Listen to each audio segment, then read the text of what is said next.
Good afternoon, people. This is Big Red Truck, and I am coming to you live. The video we are going to discuss today is we are going to do a PowerPoint video on how to do a proper pre-trip inspection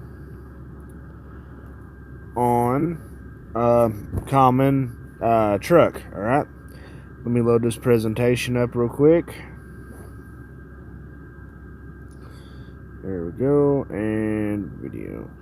All right.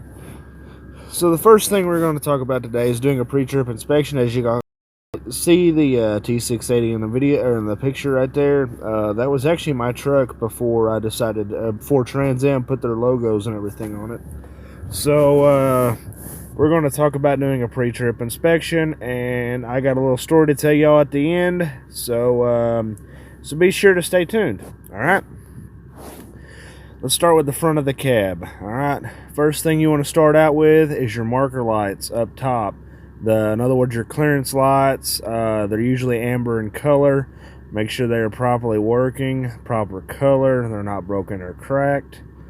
Next thing you want to check is your windshield. Make sure it's clean, missing no debris in the air, no debris around it or anything like that.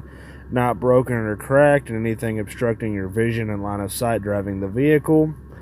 Windshield wipers, make sure they're in good condition and they're working properly. They're also mounted securely, and the windshield washer fluid is properly able to be sprayed on the windshield to clean the windshield.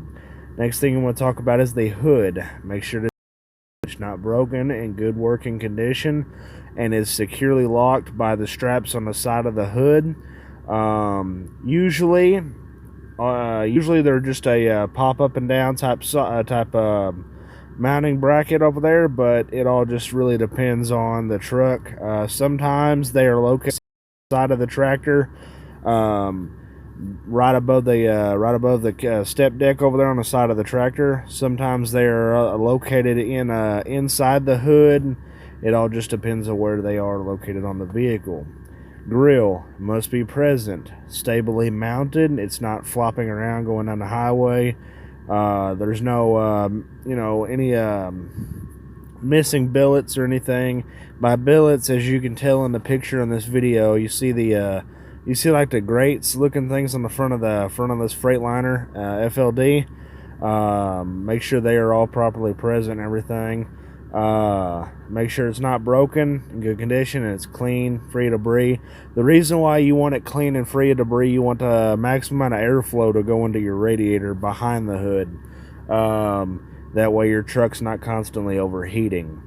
Next thing you want to talk about is your mirrors. They must be clean, not broken, adjustable from the inside on your side mirrors. The convex on the front, the little circular ones on the fender up there, those still need to be able to be adjusted. They do not have to be adjusted from the inside of the vehicle.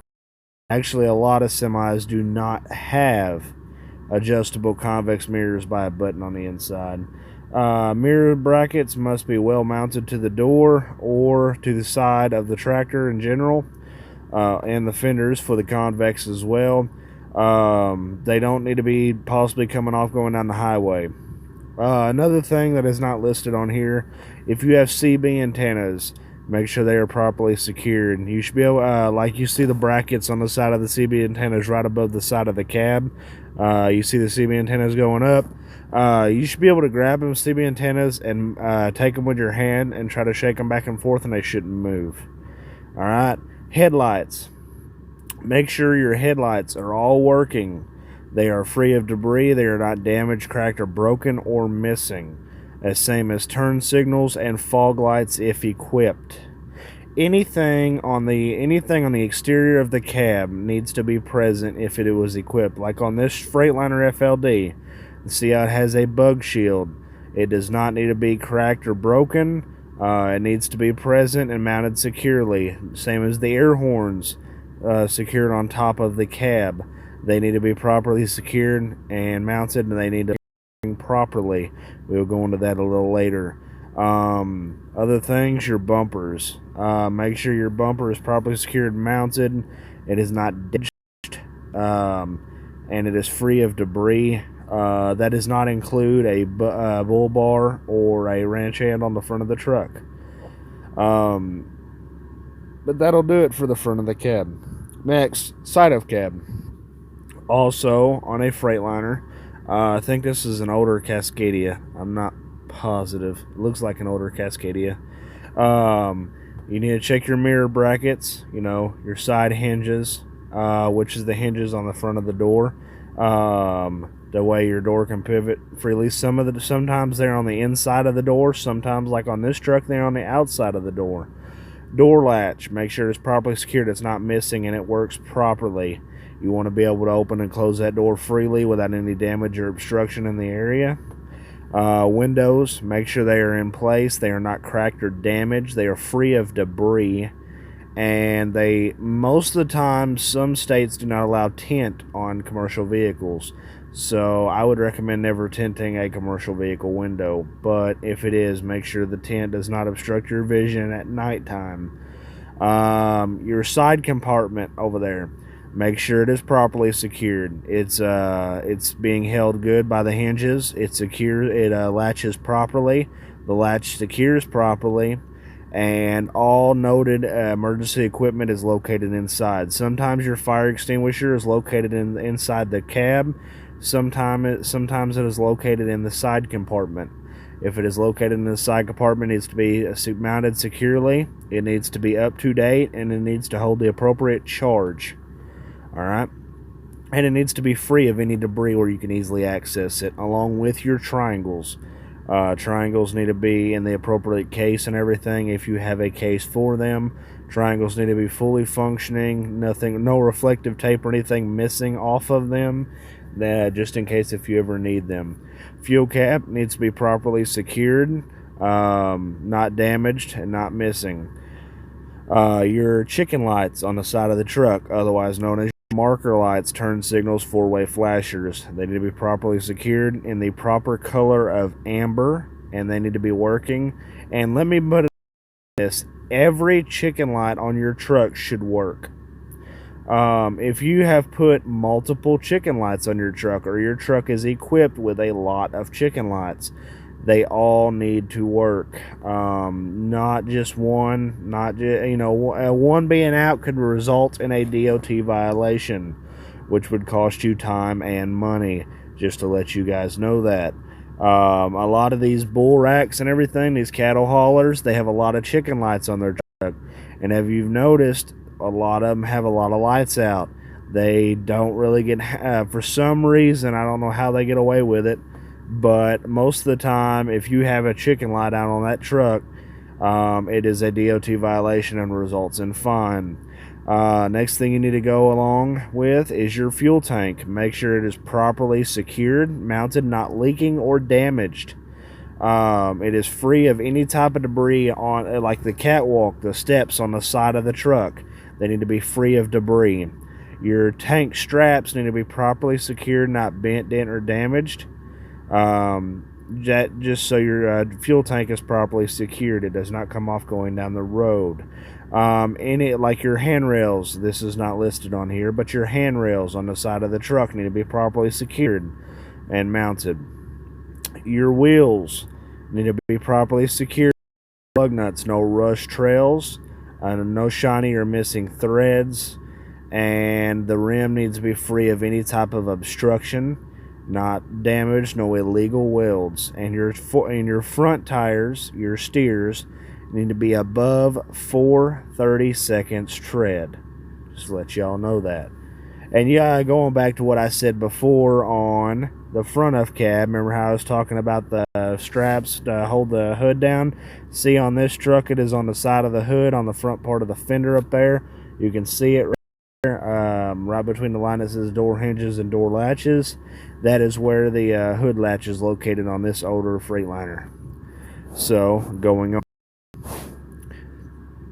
Driver's side engine bay. This would be your driver compartment. All your hoses and wiring need to be checked to make sure they're not leaked, cracked, dry rotted, and they are all properly secured by the appropriate brackets. Alright? Your air compressor does not need to be leaking. It needs to be properly secured, and in fully functioning order, and be able to shut off at the appropriate PSI after building. Most of the time it's between about 110 to about 125, around that area, and then the air compressor should shut off. Steering gearbox not leaked or damaged, properly secured and mounted, not bent or anything, and like I said, it needs to be properly secured along with your steering shaft. Now, going into this, I am not a lot of engines are different. So to save time and save valuable time and everything, and make it a little bit easier on y'all, I am just going through the basics of an engine bay on a commercial truck, a combination. Some things will be different. Some things will be located in different areas. Like on some things, like the air compressor on some trucks will be on the passenger side. So just to let y'all know, that power steering pump may be located on the passenger side, depending if you live like overseas, your steering arms and stuff like that.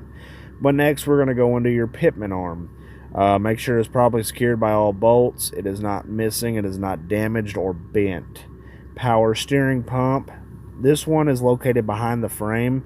Sometimes they are not, but make sure they're not cracked, dent, or damaged, and they are fully in working order. Power steering reservoir. Make sure it is filled to the appropriate level. Most of the time they have a cold and hot line on them. Whenever you do your pre-trip, that engine should be cold. It may not be if you idle your truck, but always check it cold. Alright, going on. This is your passenger side. See some of these things, like your oil dipstick. On some trucks it is on the driver's side, on some trucks it is on the passenger side. Same as your alternator. Like on the PACCAR MX-13, your oil dipstick is on the driver's side, not the passenger side. Alright, so make sure, and your coolant reservoir, yeah, that's on your passenger side. So make sure your coolant reservoir, when cold, is at the appropriate level. Do not open the coolant reservoir cap when the engine is hot. If you do, you're going to have a very wide awakening coming to you.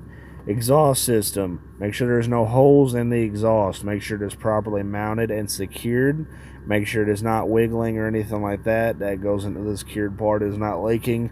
The way you can tell if an exhaust system is leaking, you will see trails of black soot on the in the exhaust, or on the top of the exhaust, or around that area. That's how you will tell that it is leaking.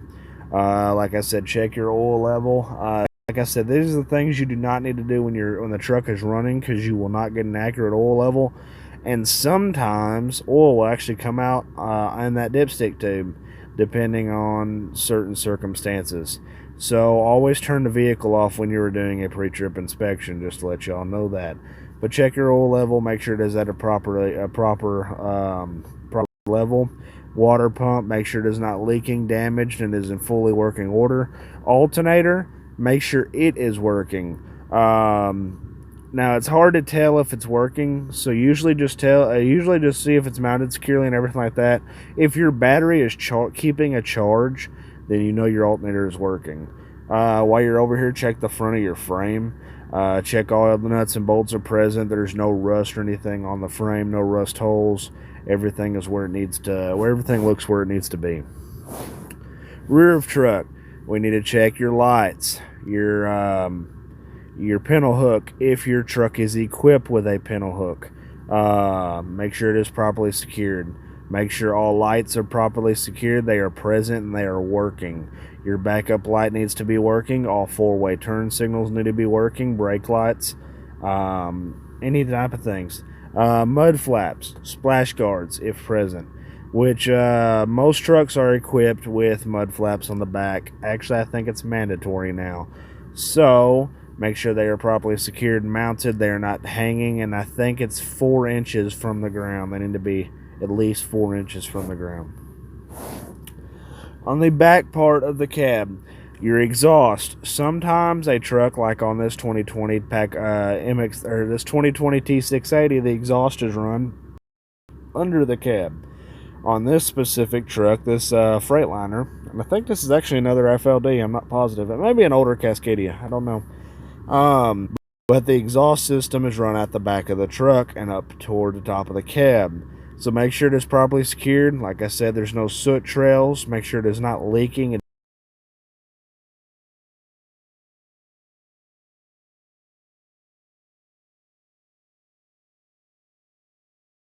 is damaged, which you can see that this exhaust system does have a little dents and dings in it. That is okay. Utility lights, make sure they are working. Them things are very valuable to have when you're working at night. But make sure they are properly secured. They're there and they work. Your air lines, make sure they are properly secured and mounted. Make sure red, blue. Sometimes they have different colors, but usually it's just red and blue. Make sure they're both properly secured and mounted. They're not leaking any. Your steps and catwalk, make sure they are properly secured and mounted. They are free of debris. That way you can easily access the top of the catwalk, get up there, work on the truck if you need to. And that is the end of the show. Like I said, this is mainly for just the truck. I'll do a whole new video on doing the trailers, and I'll do videos on different types of trailers, all the way from cattle rack to flatbed, reefer, dry van. I'll do videos on how to update those. But now we're going to go into this story. All right. I've been asked several times, and I'm going to put this in another video, by the way, but I'm going to go ahead and put it in here. I've been asked times, they were asking, well, you have 10 years experience. Why did you go work for Trans Am? Well, there's actually a reason behind that.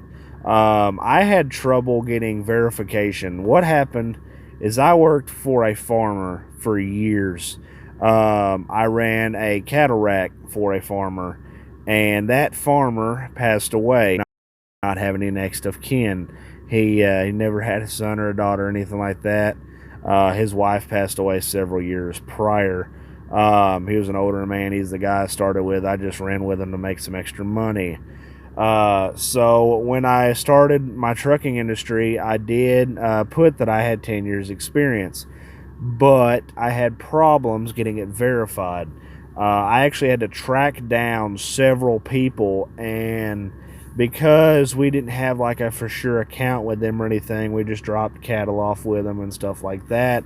I had trouble getting verification. So now I just kind of started with a clean slate. Yes, I do have 10 years experience driving a vehicle, but it's hard to verify. So I just go with the fact, just go with Deflo and say I have no experience, or what experience I had with Trans Am, due to the fact that I have no way of pretty much proving where I worked.